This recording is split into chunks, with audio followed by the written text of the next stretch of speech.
எவர் ஒருவர் சிவன் மீது அதிக நாட்டம் உள்ளவராக இருக்காரோ அவரால் மட்டுமே சிவத்தை உணர முடியும். எல்லா இடங்கள்லையும் இறைவன் இருக்காருன்றத சிவனை வழிபடுறவங்களுக்காக மட்டுமே உணரக்கூடிய ஒரு விஷயமா இருக்குங்க. ஏன்னா மற்றவங்களெல்லாம் இறைவனை தேடி கோயிலுக்கு போகணும், அங்கே போகணும், இங்கே போகணும் அப்படின்ட்டு யோசிச்சுட்டு இருப்பாங்க.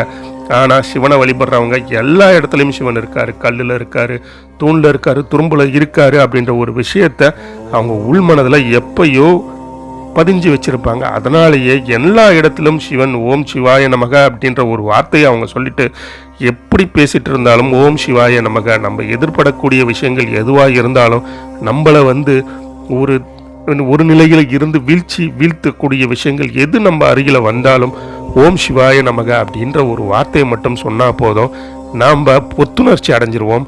சிவனை நம்ம கண்ணு முன்னாடி நம்ம பார்க்குற மாதிரியான ஒரு நினைப்பு நமக்கு வர ஆரம்பிச்சிடும். இந்த ஒரு நிலையை அடையிறதுக்கு மிகவும் சிவனோட ஈடுபாடு கொண்ட